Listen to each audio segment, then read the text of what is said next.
तो लेक्चरबाजी बहुत होती है। हमारे यहाँ तो कुछ लेक्चर इतने लेक्चर देने लग गए थे कि मैंने कहा भैया अगर आपने इसको लेक्चर को बंद नहीं किया तो सहयोगी खत्म हो जाए। लोगों ने कहा माँ 2-2 घंटे लेक्चर देते हैं, फिर आपका हम भाषण भी नहीं सुन पाते, आरती भी नहीं कर पाते, ऐसी घर जाना पड़ता। फिर उनका लेक्चर बंद करवाए। वो कहने लगे कि मैं जाता हूँ तो पता नहीं क्या हो जाता, मेरा मन करता मैं लेक्चर ही दे दूं, इसको कैसे ठीक कर। मैं कहा भाई देखो मुंह में एक सुपारी रख लो। तो पूछते कितनी बड़ी रखो। मैंने जितना बड़ा मुंह से बड़े रखो। तो मैंने कहा जब आपको ये भी नहीं पता कितनी बड़ी सुपारी रखो तो आप सहयोग पे बात क्या करते, इसकी भी तो आपके पास अकल नहीं। तो सहयोग में बात करना लोगों को बहुत अच्छा, मतलब लेक्चर देना, जैसे एक प्लेटफॉर्म मिल गया है, बस माइक मिल गया, चले माइक पे बोलना, माइक तो छूटता नहीं, फिर एक बार माइक पकड़ लिया तो छूटता नहीं। ये भी एक नई बीमारी। अब उसमें समझ ये लेना है कि काहे को लेक्चर देना, माँ के इतने लेक्चर हैं भाई यही सुनो। तो अब जब भी फंक्शन आप लोगों का यहाँ ये हो, उसमें आप मेरा एक चाहे तो वीडियो लगा दो, चाहे तो मेरा टेप सुना दो, उसके बाद उनको कागज पेंसिल दे दो कि भाई तुमको जो कुछ लिखना है लिखो, कोई प्रश्न हो बता दो, और उसके बाद में उनकी जागृति कर दो और उनसे कहना कि नेक्स्ट टाइम आपको जो कुछ प्रॉब्लम है लिखे लाइए। तो शुरू उनका जो प्रॉब्लम है, किसी बीमारी है, किसी को तकलीफ है, कुछ है। अब ऐसे भी लोग हैं कि जो एक आदमी है, अब वो कलकत्ते भी आएगा किसी को ठीक करने, वो जाएगा, उसको जाना हो तो अब लोग बुला रहे हैं कि तुम वहां चलो ठीक करने के लिए रशिया में। एक ही आदमी हनुमान जी जैसे दौड़ता रहे, इधर से उधर, उधर से उधर, बस। सब लोग आप ठीक कर सकते, सब लोग आप लोगों को ठीक कर सकते हैं, सब औरतें ठीक कर सकती हैं, आदमी ठीक कर सकते हैं, पर कोई हाथ ही नहीं डालता। लेक्चर देने से यह है कि सब लोग देखें कितने लोगों को बीमारी ठीक करते। पता नहीं क्या बात है कि एक ही आदमी अभी तक सारे हिंदुस्तान में है जो लोगों को ठीक कर सकता है। हालांकि लंदन में कम से कम 15-20 लोग हैं जो लोगों को ठीक करते हैं, फ्रांस में लोग हैं वो लोगों को ठीक करते हैं। तो ये ठीक करने का तरीका क्या है, ये सीख लेना चाहिए और बंधन लेकर के ठीक करना चाहिए लोगों। उसके लिए अब आप क्या बाहर से बुलाएंगे लोगों, और आप सहयोगी किस दिन के लिए आप बैज लगा के घूमते हैं, आप ठीक भी नहीं कर सकते, फिर बैज उतार दो। अपने को भी नहीं ठीक कर सकते, अपनी भी बीमारी नहीं ठीक कर सकते, तो दूसरों क्या ठीक करो। तो ये बात होनी चाहिए कि सबको ठीक करने का इल्लोधार जो है उसकी सबको शक्ति दे दी गई, उसको आप लोग सीख लें, उसको मास्टर करें। और अब बजाय इसके कि कलकत्ते कोई आए, कलकत्ते से लोग जाए दूसरों को ठीक करने, इसमें हिम्मत की जरा सी बात है, कुछ नहीं होने वाला तुमको। तुम ना तो कोई बीमार हो सकते हो, ना कुछ हो सकता है। जो लोग जितना सहयोग में कार्य करेंगे उतने गहरे उतरेंगे, क्योंकि जैसा पेड़ है वो जितना फैलेगा उतना ही गहरा उतरेगा। सहयोग में और इनका अवतरणों में एक बड़ा भारी फर्क है कि पहले उन्होंने कोई सामाजिकता से अध्यात्म नहीं दिया था, ये शक्तियां किसी को दी नहीं थी, समाज के लिए मिली नहीं थी। एक आध आदमी को शक्तियां मिली थी, जैसे कि राजा जनक ने नचिकेता को आत्म साक्षात्कार दिया। लेकिन अब तो आप सबके पास ये शक्तियां प्राप्त है, बस इसको ऐसा बढ़ाइए कि आपको कोई भी चीज की जरूरत ही ना रह जाए। आप अपनी तबीयत ठीक कर लीजिए, दूसरों की तबीयत ठीक कर लीजिए, आप सहयोग समझ लीजिए, सब कुछ आपके पास है। लेकिन अभी भी आपका चित्त पता नहीं कहां घूम रहा है, आप लोग पता नहीं किस चीज के पीछे में भाग रहे हैं कि अभी आपने इस चीज को पकड़ा ही नहीं। सहयोग में सबके लिए सिर्फ वरदान के सिवा कुछ है, आपको कोई चीज की भी कमी नहीं रह जाएगी। पर आप सहयोग के लिए कुछ करें तब तो ना, और नहीं करते तो भी वरदान मिलता है।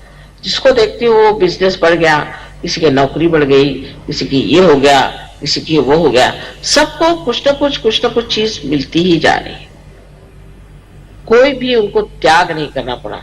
एक तो हम आपसे बताएं कि जब ये फ्रीडम का हुआ था कि देश को फ्री करना है, तो हम ही को लोगों ने कितना सताया था, बर्फ पे लिटाया, इलेक्ट्रिक के शॉक दिए, हमारे पिताजी जेल में गए कितनी बार, माँ जेल में गई, हम लोगों के घर बिक गए, हम लोग झोपड़ियों में रहने लग गए, मोटरें बिक गई, कितना सैक्रिफाइस किया। अरे वैसा तो कुछ करना ही नहीं है आपको। पर सब लेना ही लेना नहीं होना चाहिए, देना भी होना चाहिए। अगर एक दरवाजा खुला है तो दूसरा दरवाजा भी खोलना चाहिए। एक ही दरवाजा खोलने से नहीं होता। सब बताएंगे माँ मेरा ये भला हो गया, मेरा वो भला हो गया, तुमने किसका भला किया? इस चीज पर ध्यान देना चाहिए कि हमने कौन सा भला काम किया। पर नेतागिरी के लिए बहुत झगड़े कि कौन नेता हो, ये बड़े झगड़े। सब बना बनाया स्टेज है, आप नेता पे आपको जान लेना चाहिए कि ये सब माँ का खेल है। किस दिन आप नीचे गिर जाएंगे वहां से आपको पता होना चाहिए। खासकर औरतों को तो बिल्कुल ऐसे चक्कर में आना ही नहीं चाहिए, उनको फौरन ऊपर से नीचे गिरना पड़ेगा। और आदमियों को भी समझ लेना चाहिए कि इसमें नेता वेता कोई है नहीं, ये सब माँ ने बनाया हुआ खेल है और इस चक्कर में आना ही नहीं। मैंने कहा कि अच्छा चलो लीडर्स आ जाए, काय के लीडर्स और काय करके सब एक खेल बनाया माँ ने, इसमें लीडर्स वीडर्स कोई नहीं है। सिर्फ यह है कि देखा जा रहा है कि आप कितना तौल सकते हो। अगर आपके अहंकार चढ़ गया तो गए आप, वो फौरन दिखाई दे। सहयोग में कोई चीज छिपती नहीं, सब चीज सामने आ जाती। मैं कुछ कहूं या ना कहूं, वो अपने आप मुंह पे काला लगा के उतर आते अपने आप। हम लीडर है, देखा क्या कल मुंह में काला लगा लिया, भाई क्यों? पहले हमने ये खराब काम कर। तो लीडर पे और जिम्मेदारी आ जाती है कि हम और अच्छे और नम्र और मीठे और प्यारे बन जाए और सबको मिला के सबकी पूछ करके सबके से चले। अब ये सब चीजें आज रामचंद्र जी के विशेष दिवस पर हमें मानना चाहिए कि उन्होंने जो कुछ भी जीवन में करके दिखाया, उसका कुछ भी अंश हम करके दिखाया तो माँ के जीवन को भी चार चांद लग जाएंगे।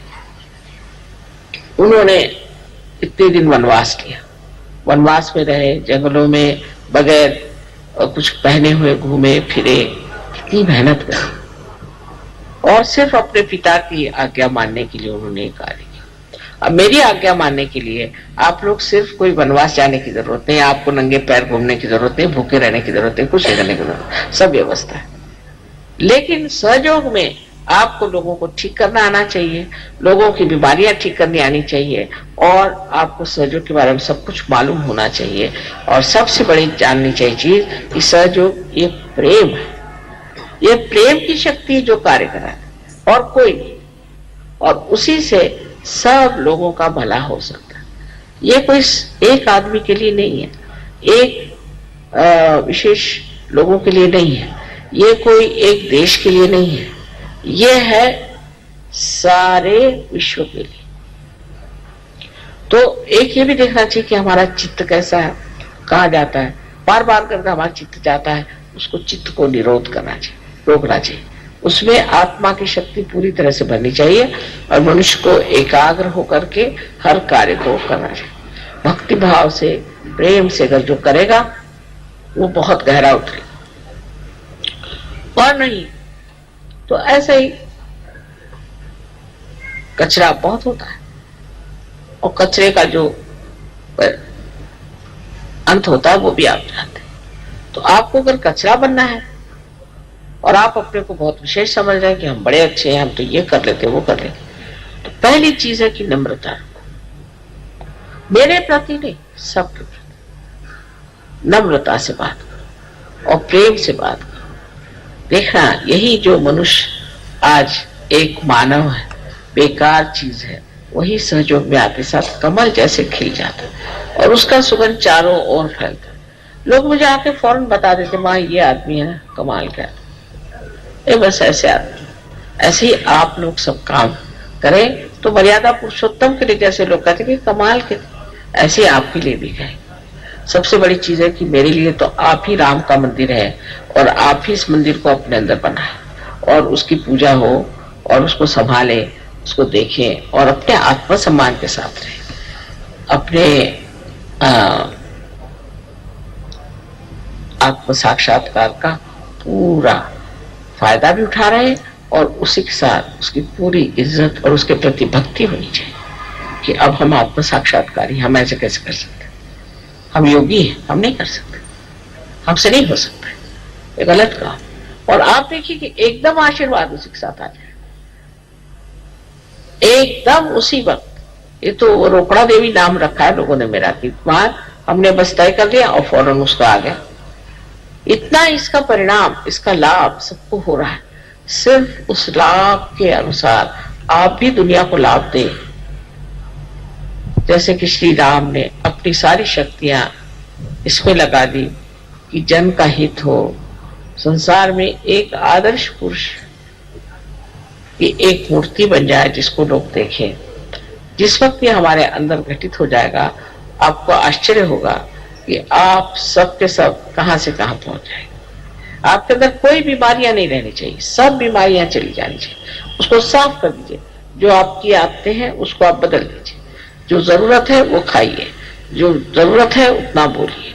सबको आप देख ले रहे, और इसके लिए अपने अंदर आप मनस, जिसको कहते हैं कि इंट्रोस्पेक्शन, अपने और देखना, अपने और देखना, अंतर निरीक्षण, जिसको कि देखते रहना, क्या करा मैं, कि ये क्यों करा मैं, वो क्यों करा, मुझे क्या करने की जरूरत है, इसकी कोई जरूरत नहीं, मैं सजग हूं, मैं ऐसा क्यों करा, मेरा ये कहां जा रहा दिमाग, रुक जाओ।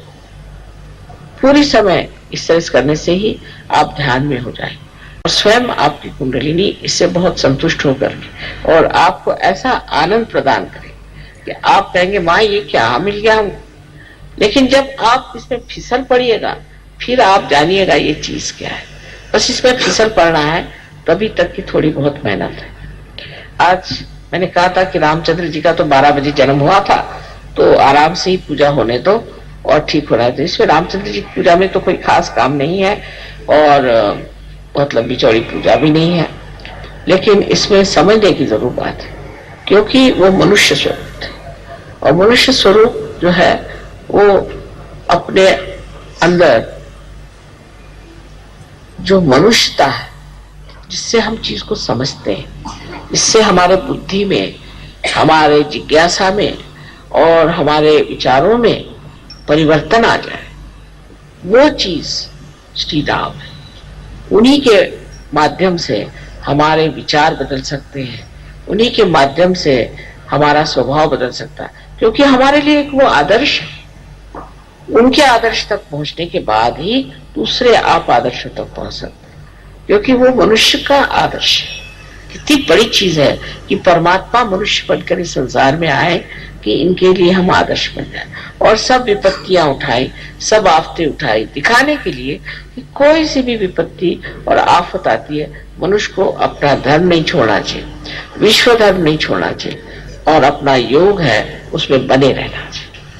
आप सबको हमारा आनंद आए।